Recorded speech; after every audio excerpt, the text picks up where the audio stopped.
All right. Hello, hello, hello out there to Blog Talk Radio Land. It's another glorious Wednesday, and I thank God for it. Yes, my darling, I'm pulling it all together because I'm very ecstatic about today's show. But you know, it's another glorious Wednesday, and y'all know what time it is. So get your crumpets together, baby, because you're dishing tea, and you're going to be dishing tea with Big Meach. Thank you all for coming out. Thank you all for coming out. Thank you all for coming out.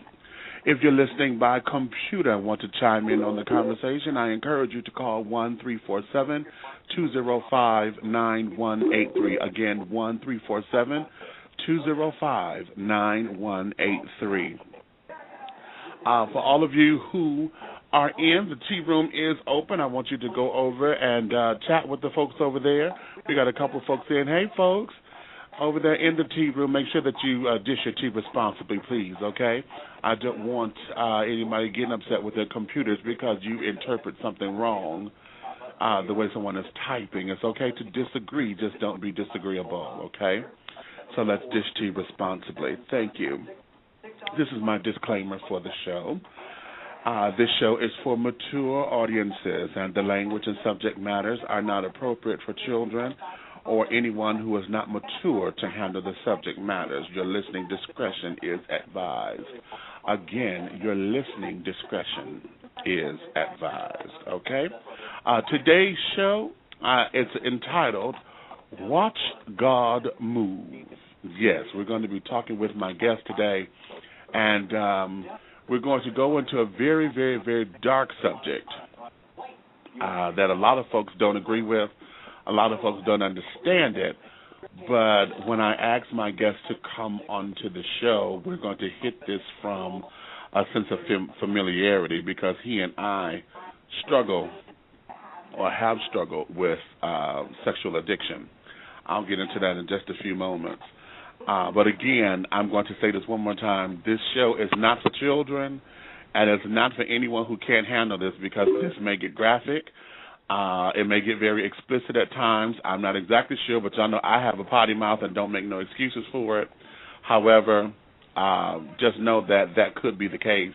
And if you're delicate or if you're listening at work, you may want to put your headphones on or whatever because it may be one of those kinds of shows, okay? Now, let me say hello to all of my sponsors and thank yous. Thank you goes out to Trade Day Management and PR Firm. At Trade Day, enjoy a touch of Southern hospitality with a universal appeal. For all of your public relations and entertainment management needs, contact Travion Davenport at 678-523-3088. Again, 678-523-3088. Or email her at tradedaypr@gmail.com, tradedaypr@gmail.com, tredaypr@gmail.com. Thanks, Trade Day. Also, Pharaoh's Treasure Box. Fine art, unique jewelry, and sensational 3D silk floral arrangements. Creations by Taps. For all of your decorative needs, contact Pharaoh's Treasure Box at 248-688-5178 or 5179. Or you could email at pharaohstreasurebox@comcast.net. Once again, Pharaoh's Treasure Box at comcast.net. Thank you, Pharaoh's. Parisian Wine Productions, music to enlighten your spirits and lift your soul. Specializing in gospel, inspirational house dance music. For all of your gospel production needs, if you're doing a Christian set and need gospel house music for it, contact Paris Hairston. He's the CEO at Paris42268 at yahoo.com. Again, Paris42268 at yahoo.com. Thanks, Paris. C-Train Productions. You're on board the right train for all of your entertainment needs with C-Train Productions. Omar Casserly is the CEO and founder. For all of your casting, producing, and production needs, contact Omar at www.ctrainproductions.com. Once again, www.ctrainproductions.com. Thank you, C-Train. Life Fellowship of Christ Ministries, LIFE, live in freedom everywhere. Reverend James Coleman is the leader and founder of this ecumenical social justice ministry, brought forth to free the oppressed and introducing a fresh consciousness a fresh approach to the Christ consciousness. Contact Reverend Coleman at mustardcole@yahoo.com. Again, mustardcole@yahoo.com. For information about services, please contact 313-833-9278. Again, 313-833-9278. We have a couple more sponsors that just came on board. I want to say hello and welcome to Echem Vidal Couture. Enjoy high fashion with a luxurious twist. Step into the future with fresh, innovative couture. Designs by Ms. Michi Duval. For more information, contact Michi at 313-996-9807. Echem Vidal Couture. Thanks, Ms. Michi. From one meets to another. Ha! Also, Big Brothers Network, the BBN, a new online web magazine designed to show the world the class and style of the debonair man of size and his admirers. Launching its first edition this Memorial Day weekend. For information for advertisement rates and more information about the magazine, contact Big Daddy Tony Brown at Tony@BigBrothersNetwork.com. Tony at BigBrothersNetwork.com. That's BIGBROTHAS Network.com. Thank you to all of my sponsors. We do have a special announcement. Five Mo Artists Detroit presents an evening of art, jazz, and theater Saturday, June 5th, 2010 at the Samaritan Center, located at 555 Connor Avenue, Detroit, Michigan. Tickets for this event are $15 in advance, $20 at the door. Portions of all the proceeds will benefit the Uplifting Communities faith-based organization, a nonprofit organization.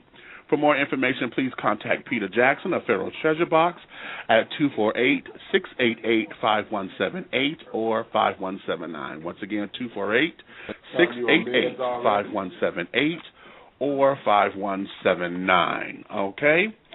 Thank you to all of my sponsors, and for those of you who believe in what it is that we are doing, okay? Now, as I said before, today's show, I'm going to say again, this is not for children. Please, this is not for children. We're going to discuss a topic that a lot of folks are unaware of or really don't believe that is real. We have a lot of celebrities that are going into rehab and this, that, and the other, and many folks really don't understand the severity of what sexual addiction is. My guest on the show he just recently came public with his announcement of dealing with sexual addiction, and he shared some pretty personal information in the interview concerning he and his wife. And I asked him to come on the show today because he and I struggle with this same addiction. And dealing with sex addiction, I asked if he would come on so we can tackle it. We can talk about it for real, no holds barred. And I want him to tell the people how he overcame that sensation, what it is that he does to keep himself in check, and with the strength of a loving wife who is still by his side, how he's able to maintain his marriage. Okay? For those of you who have not heard, my guest today, he is a former player, NBA player. He was with the Cleveland Cavaliers and also with the Miami Heat. He is currently the head coach for the men's basketball team at the Mid-Continent University in Kentucky. He has numerous awards to his credit, standing at a lovely 6 feet 7 inches tall. Lord have mercy. Okay. I want you to welcome to the show. This is the one and only Mr. Winston Bennett. Hello there, Mr. Bennett. Thank you for coming on to dish your tea with me. I am everything, and everything is me. What is good in your world? Well, the Lord, first of all, because that's the only reason why I'm alive to be a part of this show. So I'm thankful for God's grace and mercy, first of all, and thankful to my wife and family, man. We've been through a lot, and by God's grace and mercy, we're still together and, getting our story out there, hopefully helping other men who deal with this weakness called sexual addiction. And, from my own standpoint, sexual addiction and women has been a drug to me. for the greater part of my life, and definitely for, probably 17 years of the last 20 years of my marriage. So, God's got me in a place now where, it's been, manageable, where we can, face the demons and tackle them together. When I say together, me and my wife, and move forward in our marriage. All right. Now, let me ask you this. I want to start here because it's as if this story had just come out of the blue and you decided to go public. When you and your wife sat down and said, and you announced to her and the family that you wanted to go public with this, what was your decision to say, it's time to do this? Well, in all actuality, this is not the first time we came public. The first time we went public with our story was back in 1998 when I lost my job with the Boston Celtics, when I had gotten to the epitome of my career, and that's being a coach at the most storied program in NBA history.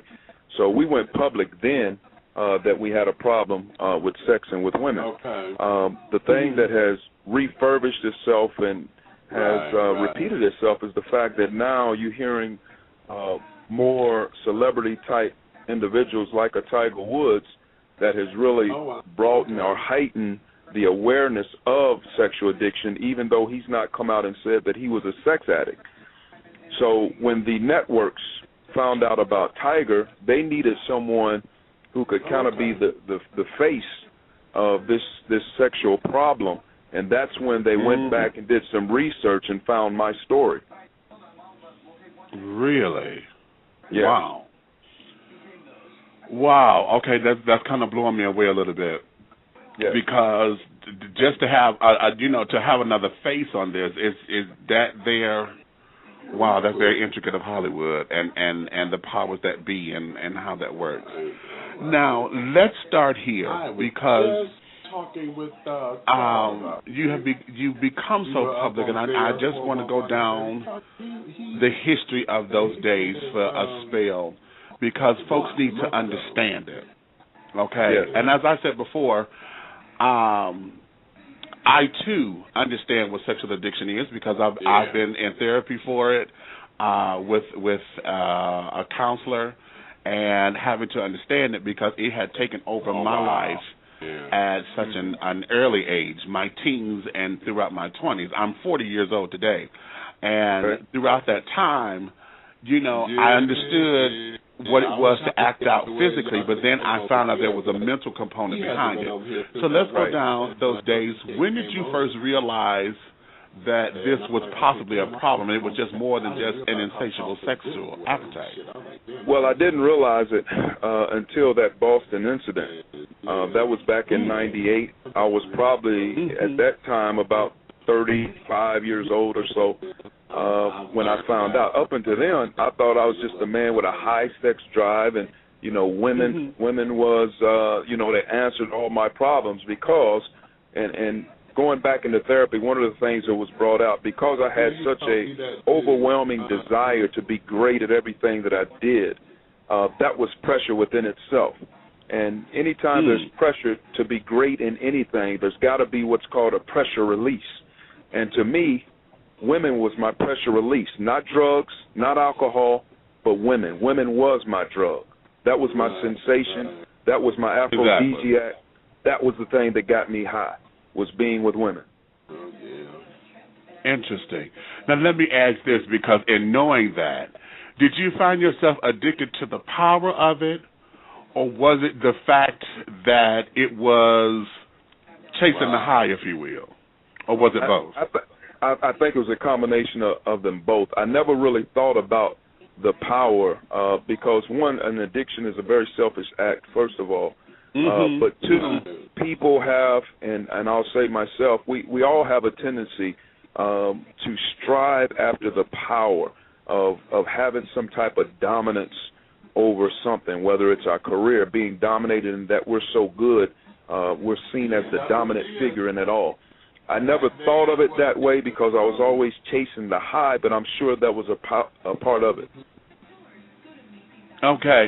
I say that because I know for me, I had never considered myself one of the beautiful ones. You know, you're a very attractive man, and I never put myself in that category. You know, so I was always, well, I'm all right. You know, the okay. But when I found myself in my element, and when I went to go act out on those low self-esteem moments, or when I didn't think folks took me seriously, in that sexual arena, I was the top dog. So it was the power of that. When I had folks fighting over me to find out who was going to get me first, oh, please. That was so intoxicating to where I wanted more. So I started chasing the power of it as well as the high of what the release was. Because once you ejaculated and got it and all of that, then that's what I knew part of that was what I was chasing. So that's why I was asking that question, if you had realized the intricacies of that. Well, that's definitely a power and profound statement that you make there, because I think it is a collaboration of the two. But for me, it was more the high than it was the power of it all. I wanted to get back to that climax moment. I like that feeling. I like that feeling of ecstasy. I like that escape from reality that it gave me, from all the pressures of trying to be the best basketball player I could be or the best student that I could be. That gave me that release from reality, that escape, if you will, for me, just in those short moments of time. Okay. Now, during those times, before you realized that it was a problem, as you look back on it, did you see what we call trigger factors now? Right. You know, did you see what it was that may have been identifiable trigger factors that you now monitor yourself with now? Well, I think absolutely one of the triggers, and I think I've been saying it, is the fact that, my ability to strive for greatness. That was a trigger in its own way. The anxiety of trying to be great, the anxiety of going out and wanting to play well every night in those NBA games and in those college games at Kentucky, that's a lot of pressure. Right. And, again, having that pressure release and, having that medication, if you will, that would give me release was a tremendous factor. So that was a trigger within itself. And any problem was a trigger. If things didn't go the way that I thought they should, that was a trigger in itself. There we go. Right. There we go. Yeah, that's what I'm getting at. If I was in a long-term relationship even, and I just had an argument, let's say with my wife, or things didn't go well, I would utilize that as a trigger. So any number of things could be a trigger. Okay, right. And I ask that because, see, what I want to do is put the real face on it, because a lot of folks believe that, and it seems that way. Now that we got Tiger and what's this child's name? James, Sandra Bullock's soon-to-be ex-husband, and all these different folks that's coming, everybody running to treatment, and they in rehab, sexual rehab. It just seems so convenient, and I don't think that a lot of the people are really understanding the severity of it. Right. Right. No, people have no idea. One, it's not accepting to them unless it's hit their own home or hit their own family, and two, they feel like that most people stand behind the phrase sexual addiction just to make it passé, make it passable and acceptable, to make their actions acceptable. Exactly. Right. And then I think they're jumping on the bandwagon too, just to look favorable in the eyes of the American public. Oh, well, okay, well, this is what we're supposed to do, kind of thing. And I'm having a hard time with that, personally, because those of us who actually struggle with it really the struggle itself is painful. Let me ask this: when you were able to not act out physically, did you find that there was a mental component that you had to deal with separately from acting out physically from the addiction? Because I know I do. No question. There's a mental component to act out. There's a mental component not to act out. Because even when you're not acting out, there's that component there that your mind will not allow you to let go of some of the things that you've done in the past. They play like a silent movie. And those things happen in your mind. And you talked about trigger factors. Anything that can trigger you. It could be someone you see. It could be a smell. It could be a certain outfit someone has on that could take you right back to your past and someone that you've been with. So certainly it's all mental. It begins in the mind. It's the battle of the mind. If we can tame our mind, then we can contain our physical actions. But that's the $1 million question, and that's the $1 million thing that we have to do. That's the hardest thing to do. Right. Now, during the earlier years and before you realized exactly what was going on, what was your circle like? Because we understand, everybody hears about, what it is. I'm an entertainer, so being an actor and in that, I'm on the local front, but it's still the same. Sex, drugs, and rock and roll is what everybody knows for entertainment industry. Be it movies, acting, sports.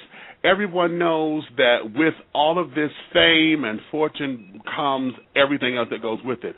What was your circle like at that time? Were they and were they helping to fuel your outrageousness or the recklessness? Well, number one, I didn't have a circle, which is part of the problem. You can have a circle that can aid you to be an addict, and you cannot have a circle which can also aid you. And what do I mean by that? I was always solo. I felt the best way for me to get women was to be by myself. I was the quiet one. I was very loquacious, just kind of back in the corner type in the club if I was in a club or wherever I went, because I felt like that was attractive to most women. So that's the way I operated. I never operated in a circle or in a team. So for the most part, there was no circle. There was no one that really knew what I was doing except for the people seeing what I was doing. Okay. So see, in my particular realm, I too, because I started early in high school, so my high school folks didn't know what I was doing. However, when I went to my places of ill repute, if you will, I had my set of hoe friends there. Who most of us, we were partners in it. So I had a whole separate life away from everybody that, were, if you will, teaching me the ropes, because, I'm 15, 16 years old at that particular time, and now the difference between us is you are heterosexual and I'm not, so it was a little more, I guess in gay culture, that whole coming out process to reckless behavior is pretty much accepted, because under the guise of men will be men and all of that. So in my particular circles, we had that whole element there that was encouraging the conquer. The more you get, the more you're supposed to, because that's what you're supposed to do. And so I was wondering, since you didn't have the circle, did anybody catch on to it to sit up and to pull your coattail, or were you just completely anonymous with it until the Boston incident? Well, I wasn't anonymous to it because there were times that my coattail was pulled. For instance, I grew up in the church. My mother was assistant pastor, so, I didn't have an excuse. I knew the fact that I grew up under a culture that you're not supposed to have sex until you were married. And I grew up in a holiness church, so a lot of things were forbidden. Listening to secular music was forbidden. Women had to wear skirts below their knees with stockings on, and we couldn't wear shorts. No makeup. No makeup, no earrings, none of that stuff. So, yes, no. For a lot of it, I went radical. I wanted to know what that sort of life was like, to be with a woman that wore a mini skirt and didn't have no pantyhose on. I didn't wear no panties, and, all that stuff, I wanted that because, one, I couldn't have it. I couldn't be a part of that. And I started to see that, of course, in school. I went to a public school, even though it was a traditional school, but I started to say, man, women actually do, wear something besides, dresses down to their ankles. You know, they do right, have many Puritan, you know. You know, I started to like looking like this, Puritans and things. Mm-hmm. Yeah, and I was fascinated, you know, by that whole lifestyle. So I got caught up in it. You know, I was the type that was finding ways to have sex in school. You know, getting girls out of class and, you know, taking them behind bleachers and all that stuff. And you know, and it just continued to culminate and get worse and worse as I moved on from high school to college. To where, you know, in college, which is a free-for-all anyway, you know, I'm sleeping with three or four girls, different girls in a day, and, you know, doing stuff out in the open, almost crying to get caught in those sorts of situations. So to answer your previous question, wow. Yes, my coattail was pulled. My pastor pulled it on a number of occasions and said I got to get myself together. Of course, my mother pretty much condemned me to hell unless I stopped the behavior. Right. And then when I got, you know, so it was a long line of people, if you will, that not only told me what I needed to hear, but you know they was there to say if you don't change it, it's going to destroy your life. And yet I couldn't change, even after hearing all that. And what was that fight like? Because you know that guilt feeling. The more you told yourself, okay, I'm not going to do this, it seemed like the faster you ran to it. Oh, absolutely. Did you have that feeling? Because I know absolutely. I told myself I'm not going to do this no more. I'm not going to do it. Oh God. So and I too. Go ahead. It's what you were familiar with. It's what I was familiar with. I walked that line so much and said no so much, but yet ran back to it. It became a familiarity complex that I couldn't change it. Even though I wanted to change it, even though I promised myself I wouldn't go back. And even though after I had committed the act of fornication with another woman, I'd go to my room, I'd lock myself in the room, I'd cry, I'd sob, I'd pray, I'd do everything. And, you know, a week later or a few days later, I was back in the same circumstance. And I know that I would. Oh God! One time I cried home from going to this one. I was out into public because I did public restrooms and that kind of thing. So for that excitement, being out in the open, you know, and the three of us, if I get caught, what's gonna happen? You know.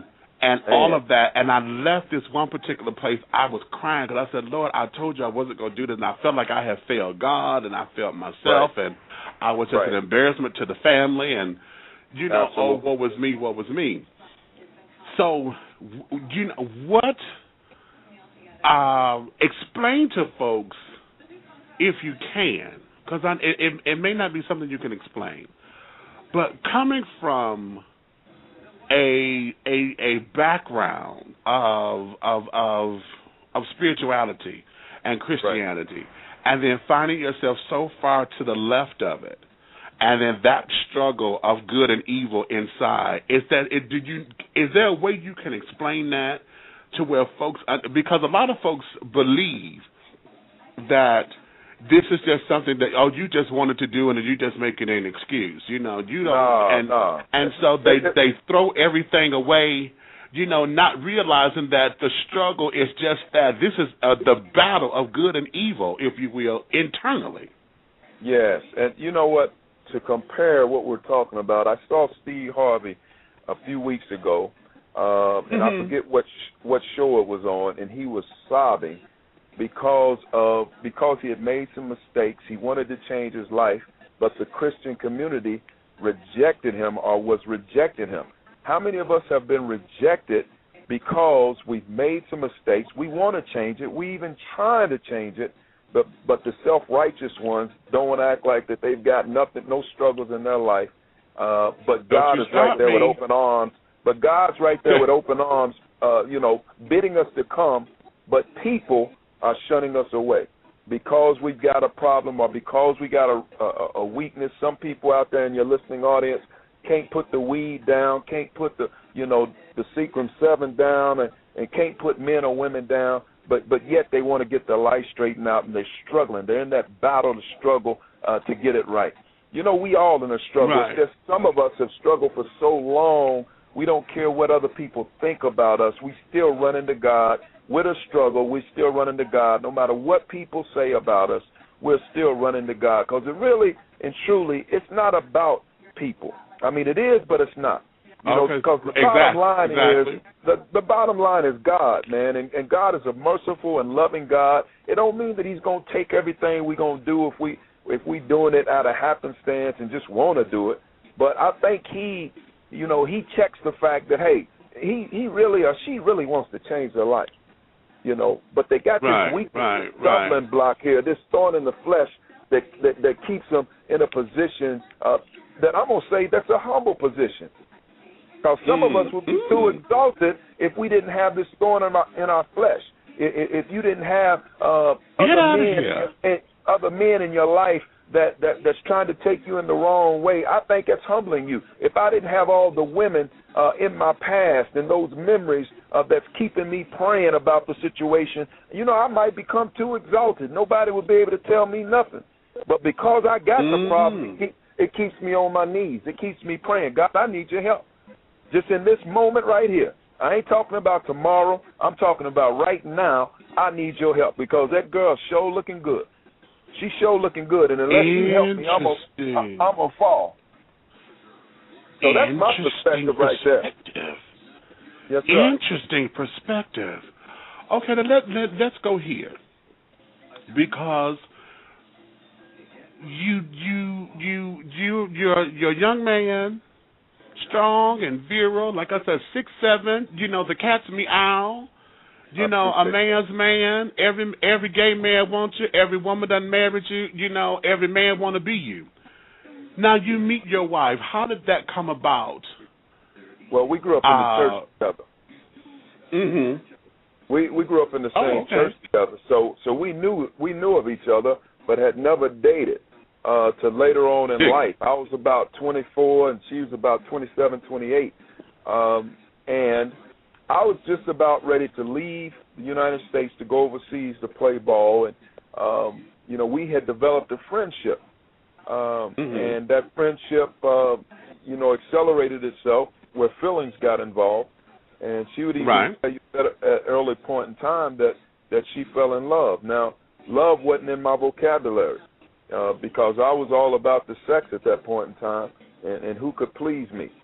But, I knew this was this was a godly woman, and I knew that. And I knew that from everything my mother had taught me about heaven and hell, that if I didn't get it together, I felt like I was going to go to hell. So one of the things I had on my to-do list, and I know that's a terrible thing to say, but was to get married to prevent myself from just fornicating all over the place.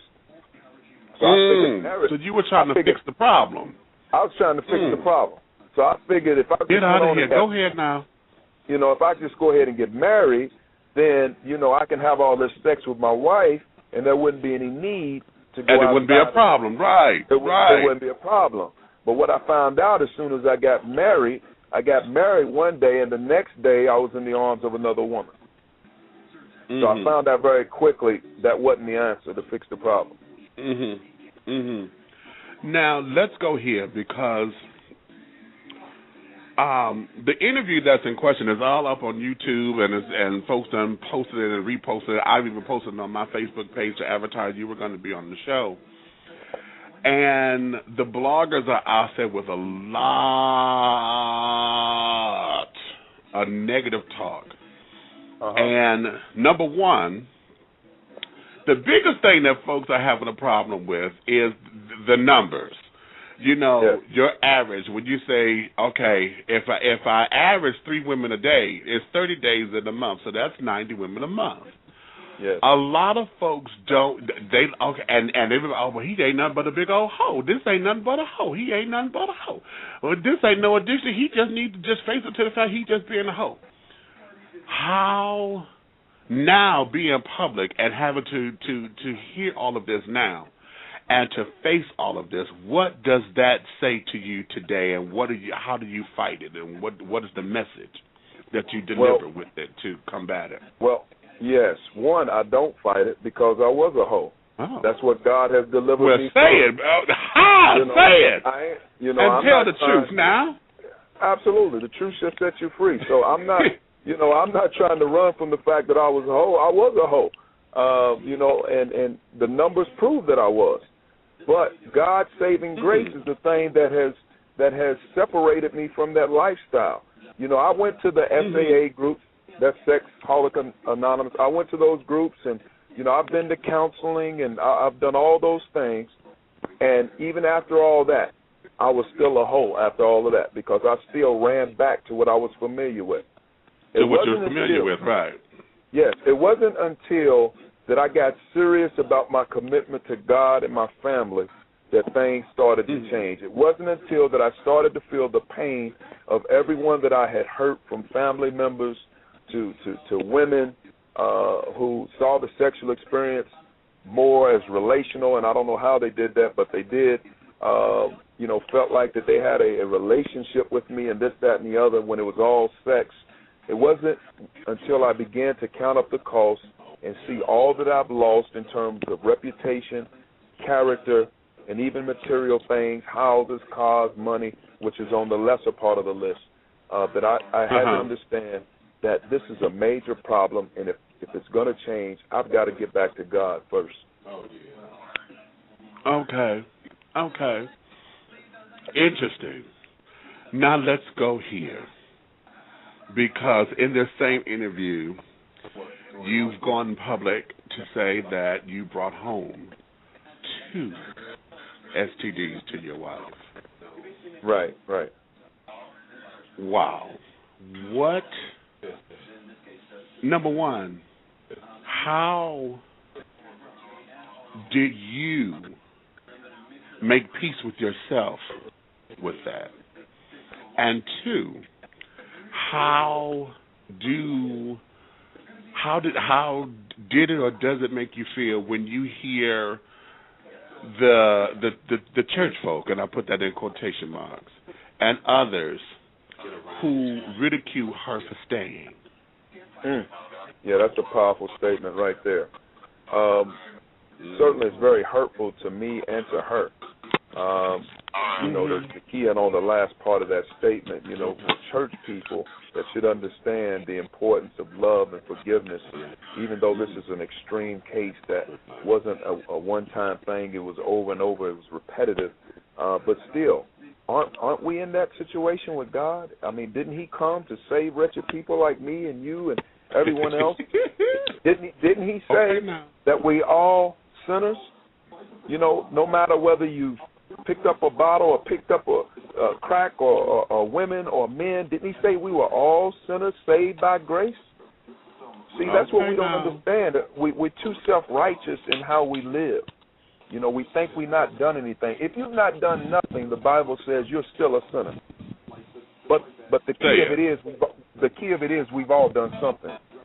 We've got degrees of sin is the problem. We've got degrees of what is acceptable and what's not acceptable. A person hooked on the bottle is more acceptable than the person hooked on a woman that's womanizing.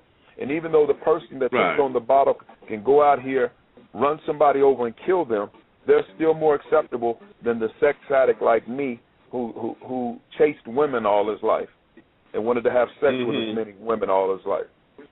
And that's just our society. It's a very warped thinking, very warped society that we live in, but that's the way it is. But to answer your question, that was very difficult, and it is difficult for me. It is difficult for my wife because, we're just trying to do what the Lord has done for us, and that's to show love, that's forgive. This is a ministry to us. That's why I've come forward. That's why my wife is with me and coming forward, because we want to help other people like me. Like you, that's been trapped in a situation that they have no help, and they've been rejected. They've been cast aside like castaways, like misfits, and felt like that they don't have a place in our society. It's those very people, the broken people, the misfits, that God uses.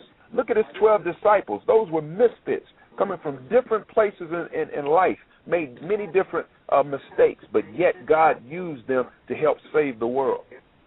All I am is a misfit. Now teach that right there. Yes, sir. I'm just a misfit. I'm just a castaway that's trying to go back and get all the other castaways to know the doctor that saved me, and his name is Jesus. Wow. Wow, I have a newfound respect for this particular interview right now. I titled this "Watch God Move" for a reason, and I was going to play that particular song, but it was too fast for what I wanted. Mm-hmm. But I titled it that because, and I'm not taking any credit from you because this was your particular journey. But they said behind every great man is an even greater woman. Oh, yes. And I applaud your wife from every fiber of my being. I don't even know this woman from Yolanda. But after watching that particular interview, and when I heard hers, I heard it in her voice when she said, I knew God was going to change him. Man, I knew it. And when she said that in that interview, it brought chills to me because I felt the power in that. Man, I just felt the chills. And for her endurance, they say the race is not given to the strong and the swift, but to he who endures unto the end. That woman stayed there. Stayed there. Yes, sir. And endured all that came that way and said, I'm going to make my marriage work because I know God is going to take care of this. And I said, watch God move because she was that rock. And to see you come into a place that you are now, that's nothing but spirit. And that's why I titled this show that.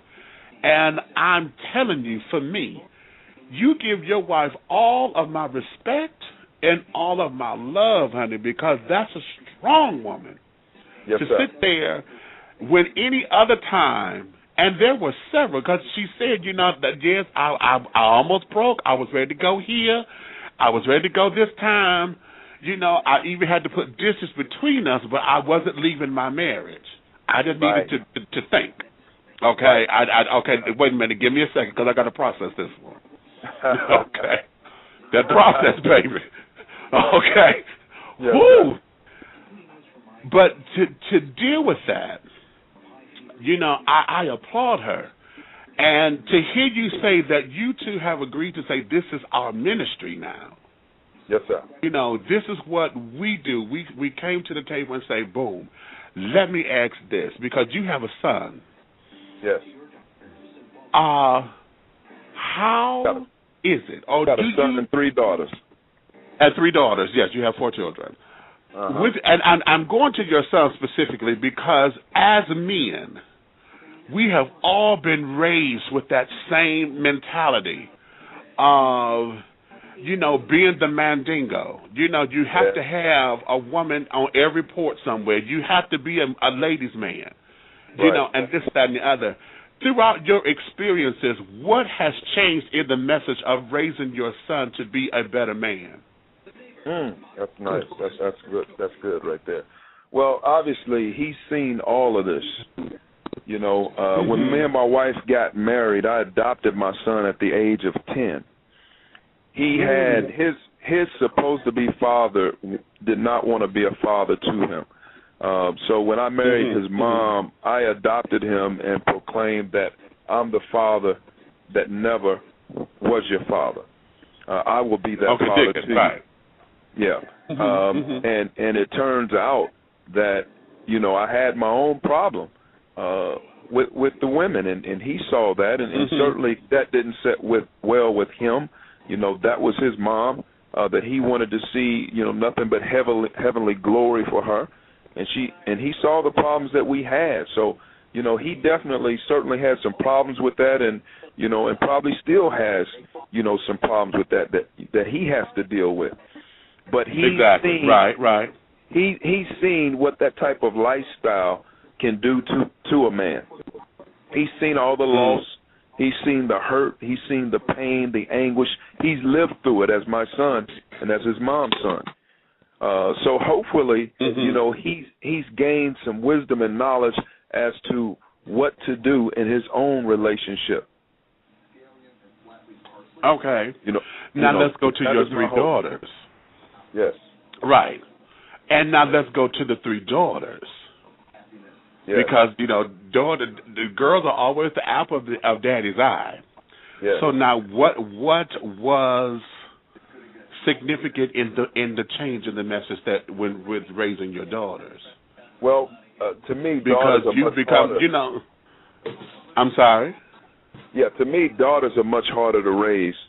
From a man's perspective, from the emotions and everything that they have to deal with in life, just a totally different animal. And my daughters are 16, 13, and 11.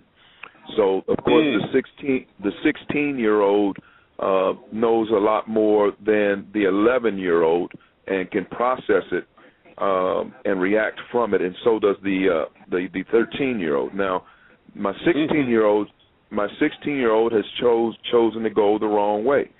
She got pregnant at 15. She started hanging around with girls that didn't want to go to school and wanted to do all the things that any young person without any guidance would want to do. Most of us would like to hang out and not have a care in the world. But that's not the way the world is. That's not the way that you become a productive citizen in life. So she's had to go the long route, to success, and she's working on getting her life changed and doing better. So she's going in the armed forces and trying to learn some discipline and this, that, and the other. So that's the route she's chosen. My second daughter, who is the 13-year-old, is an all-A student, 98 percentile in all of her classes or better. I asked her one day, I said, Jasmine, do you think that you are successful in life? And she said, yes. She said, yes, Daddy, I think I'm successful. And I said, Jasmine, why do you think you're a success? And she said, Dad, I'm a success because, number one, I choose my friends carefully. I don't just hang around with anybody. I hang around with young ladies who are respectful and who understands education is a main proponent in life. And then she said, number two, I make excellent grades. I'm an all-A student, and I'm going to continue to be an all-A student. And she said, number three, I pray to God, and I believe in him. And that just blew me away. All right. Coming from a 13-year-old. Right, exactly. And then my 11-year-old, she's just trying to figure everything out. She's just trying to figure this life out. Okay, as they all do.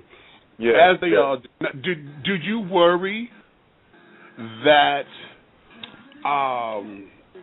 It's always been said that when it's time for us to look for our potential life mates or whatever, that we end up looking for our parents. So do you worry that your daughters will find a man that was reminiscent of you, or do you feel that during your ugly times that they've learned from that and know how to gear and know how to choose appropriately? Well, I'd be lying if I didn't say at any point in time I hadn't thought about that. Sure, I've thought about that, but it hasn't lingered long because now I put it in the hands of God. I mean, I can't shield them from life's problems. There's going to be some types of problems.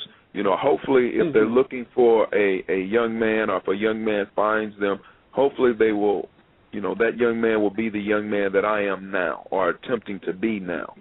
To where dig that. Okay. I'm seeking my God purpose. What does God want me to do with the breath that he's given me today? What is it? What's my mission? What's my purpose? And, I've come to the conclusion that my purpose in life is to help other people and to say an encouraging word instead of being critical, to pray instead of judge, to lead instead of follow. Yes. Now, here we go with the treatment portion of this. Everything blew up in Boston. You lost your job. Things went haywire, to hell in the handbasket with gasoline soaked everything. Yes. Okay. Absolutely. Now, tell us about that very first time when you actually said, yes, I have a problem. And when you said seriously, okay, Lord, I need you to do something, and that whole process, because we, and I know this, having said those same words, it took me 2 years before I was able to say I'm a sex addict. After going to my therapist and he told me what it was, and I cussed him out and called him everything else outside of his name because I didn't. What? Please. Yes, I don't know. Right. Addiction is nothing. I'm in control of everything. What are you talking about? He wanted me to attend adult children of alcoholics because both of my parents were. And he told me he would not see me again until I went to a 12-step. And I said, okay, you know what? Thank you. And that then was 1992. And I've not seen him professionally since. Now on the street we have, but I've never seen him professionally since then. Right. However, from that time, it took me 2 years to sit there and look in the mirror and tell myself, yes, you are. And you have to deal with it. Yes. So the process, and I was going to church, and we stepping out on faith, and this, that, and the other. But it seemed like the faster I went, the harder it was to battle. So what was that like for you when you knew this was a problem? And you said, okay, we're going to deal with it. Now what? What happened? Yes. Similarly, from what you've just stated, I had the same type of recourse and same actions and reactions. In '98, when that whole Boston thing happened, up until that time, I knew nothing about being a sex addict and any of that. It wasn't until my pastor gave my wife a book called False Intimacy by Harry Schomburg. She read the book, and he had mentioned to her at that time, I think Winston is a sex addict. Here, read this book. So she read the book, came to me, and then he talked to me, and he's the one that got me started into counseling. I went to a place in New Orleans ran by the Masters and Johnson's program, who are some of the authorities on sexual compulsion and sexual addiction. So I went there, and they had diagnosed me as a sex addict, and my reaction was just like yours. Man, are you crazy? I'm just a highly sexed man who loves women. That was my reaction. And I'm in control. Like you just said, I'm in control of this. I could stop it if I want to, but I don't want to. If I wanted to. Right. And there was times that I wanted to stop. But I always felt like I was in control. It was just something I wanted, and I just did it because I wanted it. If I didn't want it, I wouldn't do it. That was kind of my attitude. And I was getting in prayer lines after counseling and having people laying hands on me. And laying hands, we're going to go to the altar. Yes, sir. and then, I wanted to do right, but, when the impulsive feeling came on me to look for a woman or to call one of my girls in my black book, that's what I did. And there wasn't a whole lot of restraint to it. I just ran to it. Yeah. Right. Wow.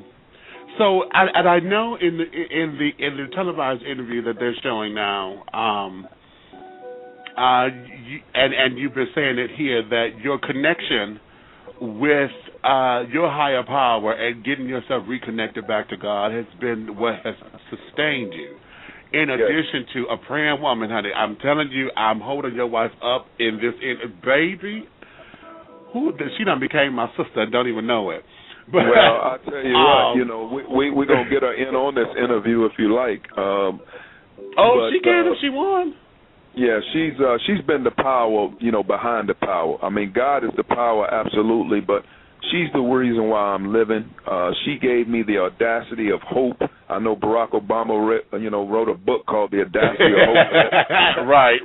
And that's what it was. The audacity of hope. How could you have hope in a hopeless situation? It took some audacity, some courage, some people like my wife, the person like my wife, that prayed for me when I was in an unprayable situation. No hope to come out of this. Time after time, failed time after time. Can you imagine being a person, married to a person that you vow to give your love to, and all that person is doing is hurting you, causing you to grab your stomach and your gut, your head.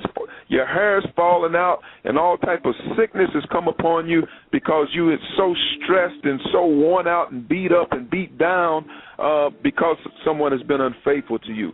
That's the woman that I have with me. But yet she didn't give up hope.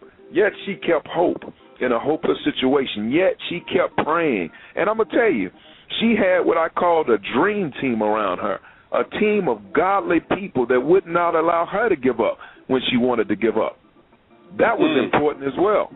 Surrounding yourself with good Christian people, man, who's been through some things themselves, that know that you've got to stay a hold of God's unchanging hand, and if you do that over time, he will bring you out. Because you see, God don't rush on nothing. He ain't got to rush. He can be a right now God, but his right nowness and your right nowness is two different things.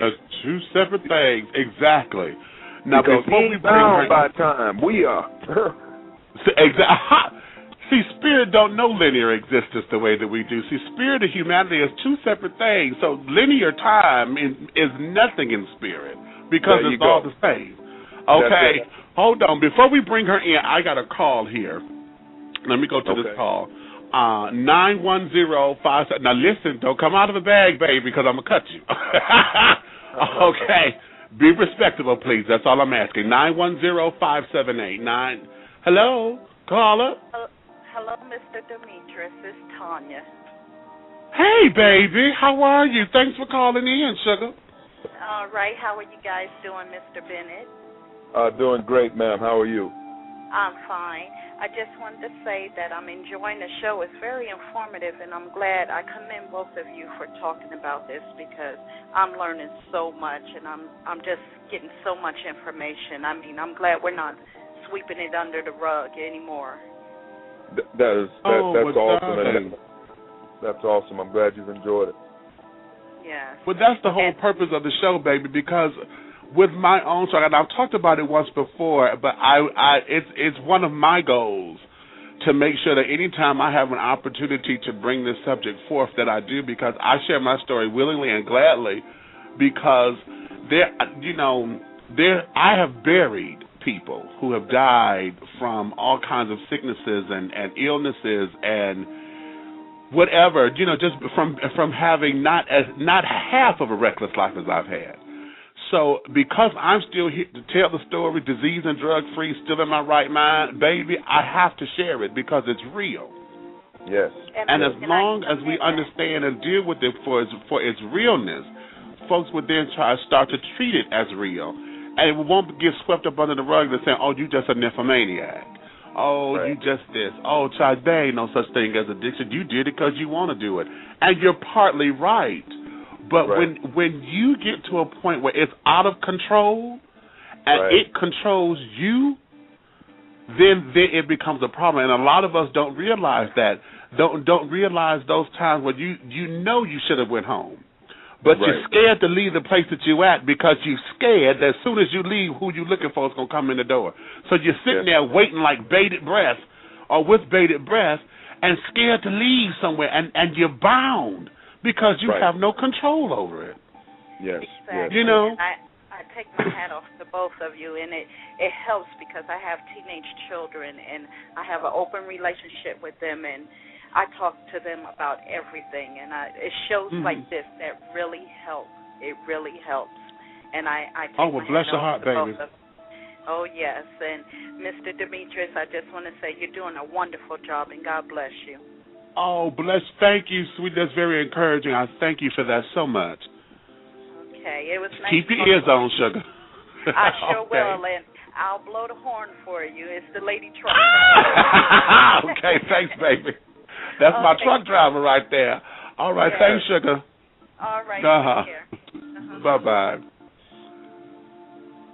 See, that's a beautiful thing, and like I said, I bring it forth because it's so real, and a lot of folks don't know that get up and I'm gonna put it to you. Okay, those of y'all who are listening, see, because I still don't think that you get it, because you've been around your friends and y'all been trying to go somewhere, and that one particular person, and my friends who I've hung with, they know me, but they didn't know this, because at one point in time whenever they would say, okay, let's go, and I said, no, y'all go ahead, I'm good, they never understood it.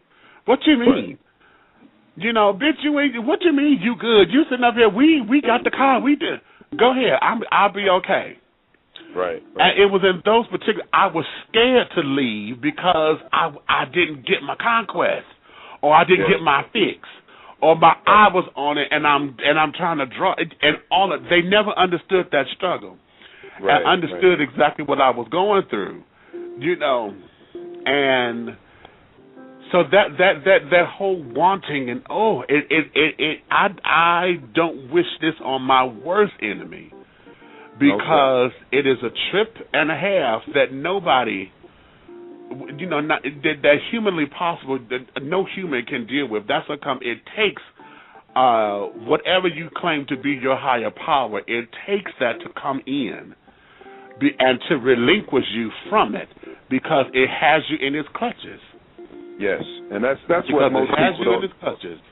And that's what most people don't understand. You're bound, chained, and shackled to whatever that weakness is, and to us it's, you know, sex addiction. And I'm sure you've experienced this, even the times when you were able to be submissive and not to submit to the sex. You know, there was still a mind battle there, because you were wondering, okay, you know, I overcame it this day, but man, I wonder if I could. You know, I just wonder what would have happened if I went ahead and did it. Because you know, if I had went ahead and did it.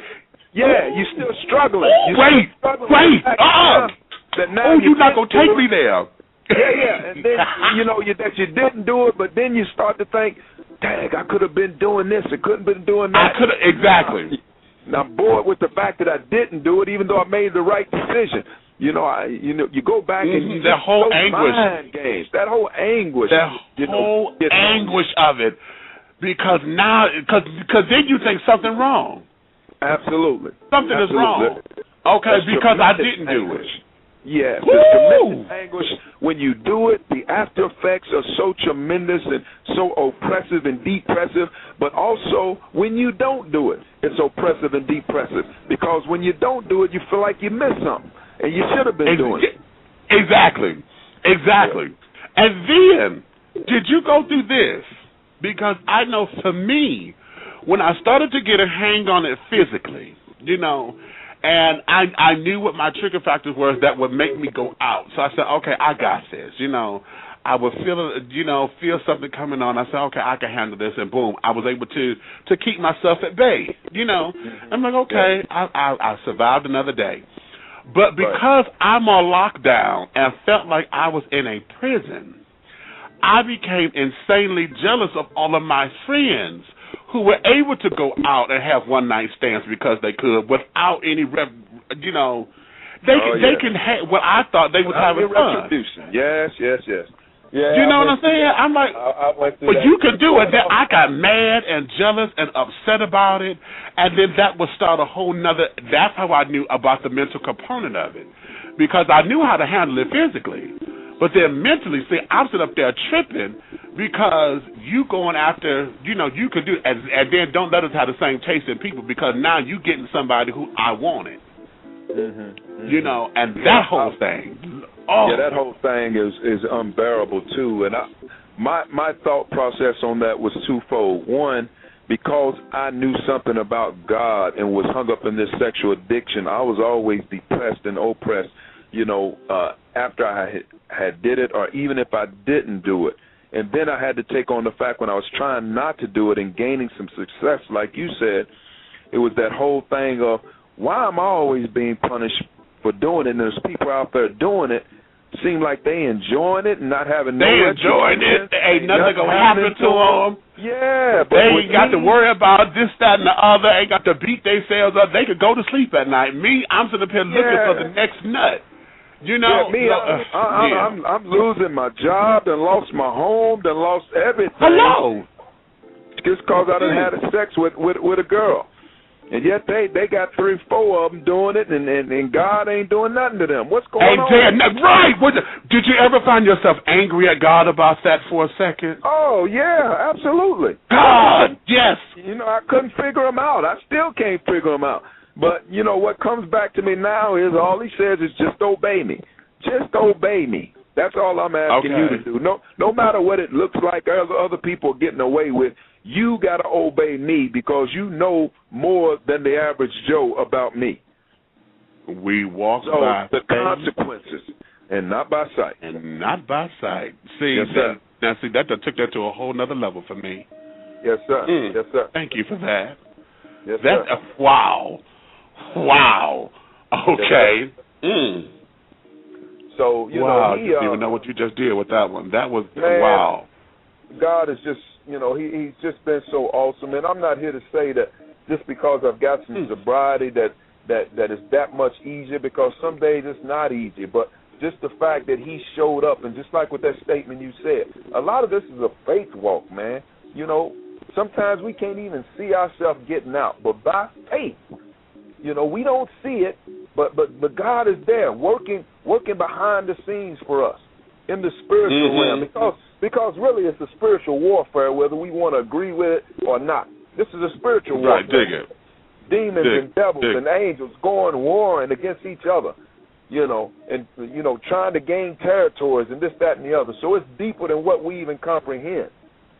But because he's fighting the battle, you know, I can proclaim myself a winner because he's fighting for me.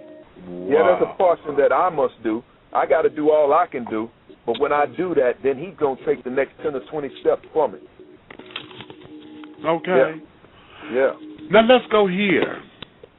Because now you are on your game. You're coaching again. And have been for a little piece of minute now. Yes, sir. You know, you are now the voice of reason, because, you know, hey, now I'm an actor, but my acting coach from my high school, that's still Coach, okay? And yes, she still is law in some regards in my life. Right. So you being Coach, yes, sir. What do you know, and have walked that walk, because a lot of your boys are looking to get where you were. Yes. Okay, you spit on ground they want to walk on. Yes, sir. You know, and now that this story has become public in their time, how is it that, you know, you mentor them so that they understand it and can see it coming? Because they got all the fame. This is college. They right there at it. The college ball is everything. They right there at it in 2 different components. They're at it in where they want to be in terms of basketball and all the fame and all the girls that they can give you, and they're right there at it, and that they're in a pack of wolves. The women are there, the girls are there, and whatever they want to do, it's available to them to do. And I've mentored them in such a form that they know what has happened in my life before it hit public. I had already told them about my downfall and how women was a drug to me and how they've got to be so very careful, because, in essence, this is where it really escalated for me, is on a college campus. And this wasn't something new to them because they doing it themselves. Exactly, right. Because, I'm getting as much play on the campus as they are. The only thing is, I ain't falling for it because I done been there before. The price is too high. You know, I can't go back there again. You know, it costs you something. You know, the fire's too hot. You know, while the women, you know, they hitting on me, you know, but they don't understand why I'm rejecting them. Because I done been there. Right. I done got that T-shirt. And it's too expensive. Okay, I'm finna sell it in the garage sale, baby. Yes. So I'm trying to minister to my young fellas and tell them, you know, number one, man, you got to respect yourself and you got to respect those that you're hanging around, these young ladies. You are kings and they're queens. You must treat them as queens. No one teaches us as men, no one teaches us about celibacy. No one teaches us about that. They teach us, get as many phone numbers as you can, lay and play with as many chicks as you can play with. As you can. That's divide and conquer. That's it. Take no prisoners. While the women are taught, you know, to keep themselves with chastity, don't give yourself to just anybody and hang on to your jewels until somebody gives you paper and gives you a ring. They talk that. Exactly. We not talk that. Exactly. So I'm trying to mentor these young men to understand while, I've made the mistake, don't do as I've done, but try to take what I'm saying as the voice of reason. There's a lot of pain that comes with sleeping around. There's a lot of diseases you can get with sleeping around because most of us don't have the sense to protect ourselves. We want to feel it. That was my number one. No, I got to feel it. I got to feel all of that.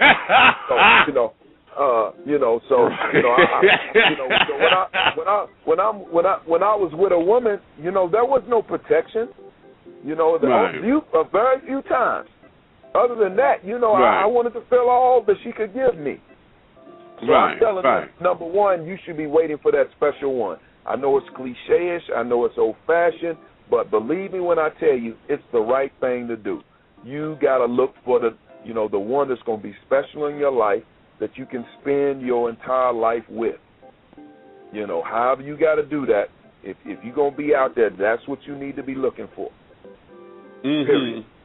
Other than that, abstain. Abstain. Exactly. Don't go there. Because if you go there, you're going to get in a trap, you're going to get locked in by the feeling, and once you turn that light on, it ain't going to be no turning it off when you want to. Okay, let me ask this. And this may be on that cusp of being too personal. If it is, you don't have to answer. But I'm going there because I know for me, at this stage of the game, I'm single by choice, and I tell that to folks all the time. I'm happily single, and I now date platonically. I like when I meet folks, I like to sit down and do a meet and greet kind of thing. We meet at a public place. There's no stress. There's no anything, because that performance anxiety that men have when we go out on dates to automatically think that sex is there, I eliminate that. And that's a new thing for me. But you already being married. Yes. How have that passion that you had during your addictive days, how have you redesigned it and given that to your wife so that she enjoys you as the husband she married? That's a great question. I've redirected it in such a way, again, for me, and, a lot of people don't want to hear this. I've redirected it toward God first, trying to find intimacy in my relationship with Him in prayer and Bible reading. And my wife respects that so it's like I'm making love to her when I'm making love to God. Because she understands that now my life is on the correct footing where it's God first, her second, my kids third, and then, my career somewhere down the line there.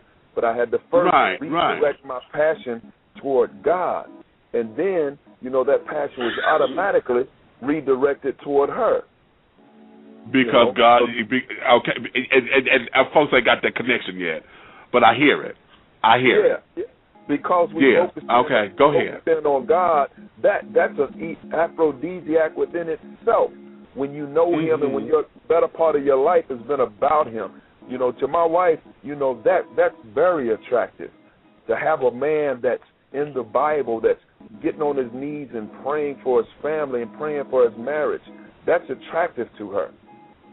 I don't do it for that purpose, but that's brought us closer together. Now when we come together, it's the sex is not the center, lovemaking is not the center, but the whole mental connection first. Just going out together. That becomes first now. Because it always has been with women. Yes. If you make love to their minds, you can have everything else, but it has to come from a place of genuosity. That's the connection. In marriage, and I've never been married, but I've watched my parents and I've watched a lot of folks, and I see a lot of people miss that, particularly men, because we have all been taught the divide and conquer thing. So now that does me well that you say that. That does me well, because to know that means that you have finally started to listen to her. Right. And appreciate her. Whereas before, you were just being a man. Okay? Just being a man going through the notions. That's exactly right. You know. That's exactly right. Wow. We're so hands-on, and we're into the tangible, things that we can touch, the things that we can feel. Where women, like you said, it's a mind thing with them. It's intellectual with them. They're more introspective. Well, we're more outrospective. We're looking at the package and how we can unwrap the package and get to the goods where they are the goods, and they're thinking more intellectually. How can you unwrap my mental package? How can you, make that the focus? Right. Wow. Ooh. Now, how fortunate were you? Because now we've talked about dark times of the whole STD thing and how unthinkable that was. Yes. But the blessing was that there was no or were there any children that have come out of any of these indiscretions? Man, that's the blessing. There have not been, and that's been a tremendous tremendous blessing because that could have easily transpired. But I'm very thankful that has not happened. No children out of wedlock, no children outside of my marriage. Wonderful. Now every cloud has a silver lining. Yes, sir. Every cloud. Yes, sir. Okay, now let's move on to here, because I've come across your website and I see that you are a motivational speaker. Yes, sir. And that you go out talking with particularly African American students, and I see a lot of men in the clips that I've seen. What is your catalyst for that, and what are part of the messages that you deliver to those who you speak with? Well, I tell you, most of what you see on my website has been to a secular audience, in that I've spoken to a lot of businesses and a lot of schools about success, not necessarily this issue. Coming out again on ESPN has promoted or prompted me and my wife to come out with the ministry piece, which will be another website that will be coming up pretty soon, that you will see that would really administer to this issue of sexual addiction and young men choosing the right road. As a matter of fact, me and my wife talked about it today on putting together a mentoring piece for young people, both young men and young women, and teaching them the right way to do things, the right way to live, the right way to have relationship, without it being intertwined with the sex piece that can certainly hinder your future. Okay. Dig that. Okay. Yeah. Getting back to biblically based principles on how to have an intimate relationship at the right time, or when it's supposed to happen. There's also a book, that's going to be coming out. It'll probably be in the next 6 months. I thought it would be out by now. But my book is called Fight for Your Life, From Tragedy to Triumph, that tells me and my wife's story. And then my wife will have a follow-up book that will tell her reaction to all the infidelity that we faced. So we've got a lot of powerful things that are coming about, and God has got his hand on us. And, we just out to minister to people, man, and give people hope. Well, let me give you this invitation right here, because when it's all said and done, I want to give you a platform here on my show to promote it, to get it out there, because I'm telling you, this here is so real. It's so real. It's so real that it becomes complex in a lot of ways. And I'm offering that because as somebody who understands it and knows what it is, and who understands the triumphantness of coming out of it, I have to support you. I'm compelled to support it. Okay, I'm compelled to support it. Yes, sir. So, yeah, I would give you a platform here. I appreciate and anytime, that. Whenever it's ready, just shoot me an email or whatever. We'll talk. Yes, sir. We will talk. Sounds great. That sounds great. So, yes. So now, you know, as we moving forward, you know, as I said, the bloggers are, oh God, they are up, and they're very vicious, you know. Very, you know, oh, they are vicious. Mr. Dennis, you know, I don't even read blogs. I don't even get on there for that purpose. And, you know, I know people can be vicious, particularly when they've not faced this situation themselves. It's easy to be the judge and jury when you're not involved in it. You know, when you can set back, and cast lots. But, you know, someone told me something very interesting. And, you know, the Lord Jesus caught a woman in adultery. And he was bending down, writing in the sand, as all these rock throwers was about ready to stone this woman who got caught in adultery. And the Lord just wrote in the sand, and I believe he started to write the names of the people who felt like they had to throw rocks at this woman who had just gotten caught. And as he began to write each one of those names in the sand, the men whose name popped up began to drop the rocks and run away. Why? Because Jesus knew the inside story that they themselves had done some wrong in their lives, but it just hadn't come public. Oh, that's a message right there. That's a message right there. Okay, now you better say that. the rock throwers got problems themselves. It's just that their story hadn't come public yet. How about it? It's easy to throw rocks and stand on the sideline and cast lots when you're not involved in it, or when people don't know you're involved in it yet. People only have empathy and apathy after they've had a problem. You can't empathize with a person until you've had the problem yourself. Because it's hard to understand. It's hard to understand. Matter of fact, you can't understand it. Wow. And I'm going to tell you, go ahead. I wanted to mention this because we mentioned it earlier. The woman who you have so much respect for, I'm going to give you an opportunity to speak with her if you want to speak with her. The Queen Bee has arrived. Let me let you holler at the Queen Bee. Hold on just a second here. Okay, well, bring her on. I'm all right then. We get a treat, children. We get a treat. Now, we're down to the last 2 minutes. So those of you listening by computer, I'm going to say thank you now. But we're going to keep on going until we can't no more. Okay, you can catch everything in the archives. Hello. Hello. Hi, my darling. How are you? I'm doing well, thank you. How are you? I am everything, and everything is me. I just want to tell you, Mrs. Bennett. And ladies and gentlemen, this is Peggy Bennett. This is Winston's wife, and who I have been praising all throughout this interview. For your undying and unwavering faith, and for your strength and who you know God is to you.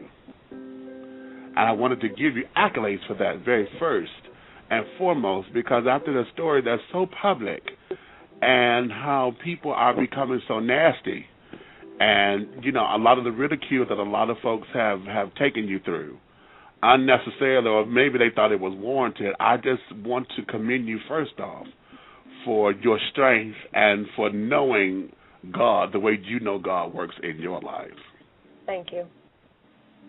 Okay. Now, I do have a burning question that just hit me, and that is, with all of this publicness now, have you been compared, or people looked at you, or are expecting Magic Johnson's wife, Cookie, to come and embrace you, and that kind of thing, or are people looking at you to have the same kind of attitude or fortitude with your marriage, or is that something you haven't thought about? I haven't really thought about it, and you know, certainly I'm not out there surfing the net to see who's saying what. You know, there have been people that have emailed me, have inboxed me on Facebook, people that I just see out in public that know me, that have seen the story, have had nothing but good things to say. And that's the way it's always has been. As my husband, I think, stated earlier, you know, our mess has always been on public display. It's just now really probably hitting the forefront in terms of the whole world knowing. But when people see you on a daily basis that know your story, I don't really have to say a whole lot. People watch. They watch me. They watch how I have dealt with different things down through the years, and they will send little notes. You know, I may be sitting at church just minding my own business, and they will send a note saying, you know, I admire your strength. I hope God gives me the strength to be able to go through my situation the way you have gone through it with such grace. So sometimes, you know, I don't even have to open my mouth. People will see me out in public, in the malls, in the stores, you know, and they will say, you know, I know your story, and I think highly of you. I thank God for you. So I'm not really concerned about the naysayers and those who have thrown the stones, because my true feeling is no one really knows what they will do until they're actually faced with that situation. Faced with that situation. Absolutely. That's it.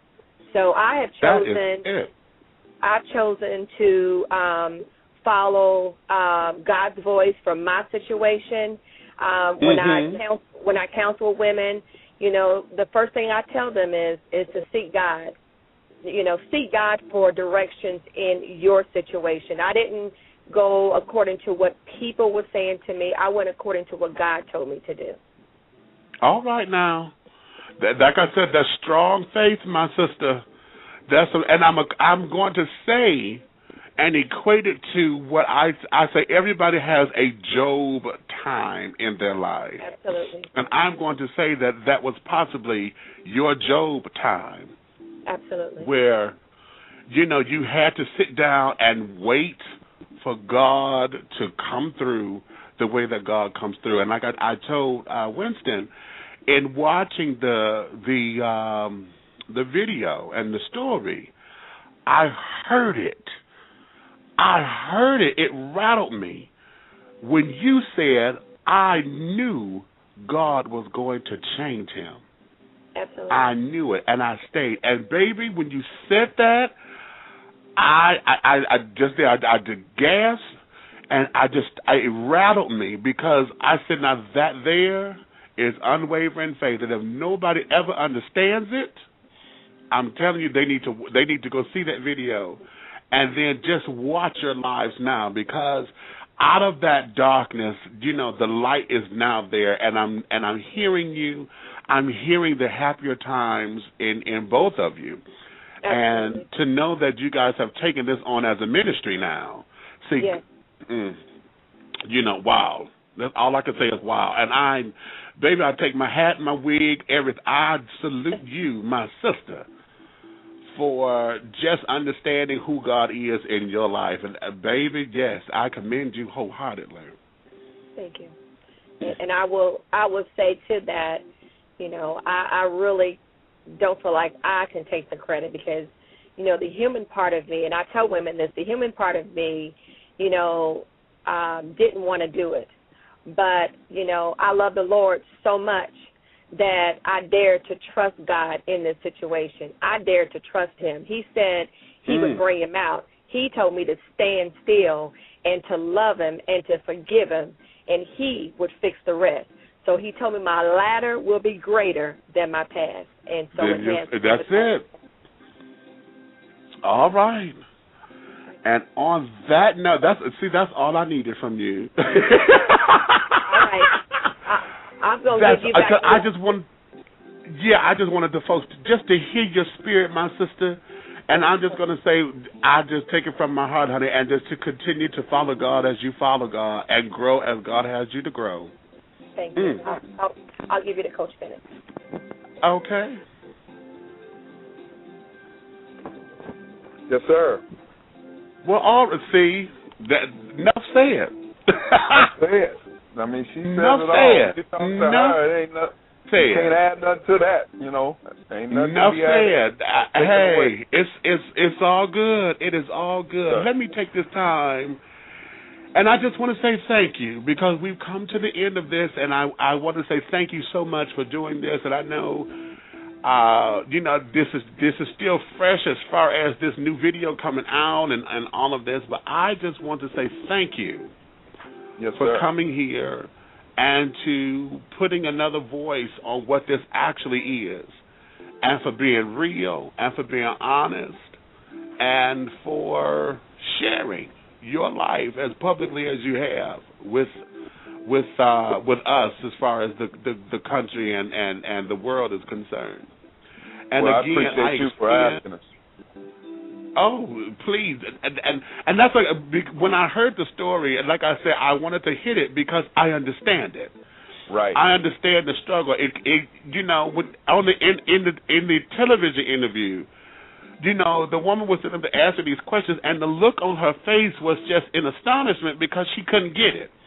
Right. She wasn't able to wrap her hand around it. And I know what that is. So that's why I was telling you, I know what it is. And if you come on, we can treat it with we don't have to treat it with kid gloves, but when you say something, I know what you're saying.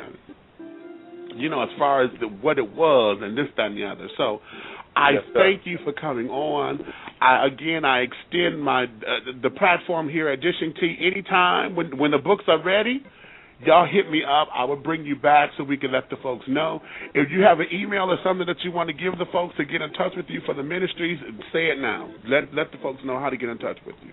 Well, our present address is www.winstonbennett.net, but soon you'll be seeing a website with Winston and Peggy Bennett Ministries coming about. Hopefully that will be coming in the next month or two, so just stay tuned for that. All right. Well, on that note, Mr. Bennett, I'm going to let you get back with your lovely family. And thank you for giving me this time in your day and for dishing your tea with me. All right. Thank you, sir. All right. Thank you so much. All right. Bye-bye. Bye-bye. Ladies and gentlemen, that's a wrap for today's show. I thank you so much for enduring this time with me and to listen to another voice in what sexual addiction is about. And, excuse me, I'm caught up. And for hearing it from another man's perspective, particularly a heterosexual man, because my goal for this was to make sure that you heard a little bit more than maybe what you may not have heard when I was telling my story. So in that, I bless you on your way, and I invite you to come back next week where we will be dishing more tea and getting into more hot topics and red button issues and all of those kinds of things. Tentatively set, I think I'm going to be having the Jones Girls next week. So I will keep you posted. If that changes, I'll let you know. But tentatively, we have the Jones Girls coming in, Brenda and hopefully Shirley. Shirley's on tour. But, we'll be having them coming in to talk about the days when they were, on the charts 100% and doing their thing. So hit me up next week. Also, we have in future dates coming, we have Maurice Jamal, film director, who did Dirty Laundry and Punks. We have coming soon the Mary Jane Girls,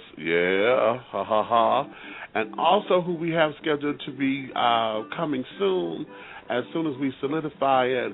We have Rodney Chester coming from Noah's Ark, and I got a whole bunch of surprises coming. So just keep your ears posted. And thank you all for dishing tea with Big Meach. I'll see you guys next week, same time, same channel. Ciao.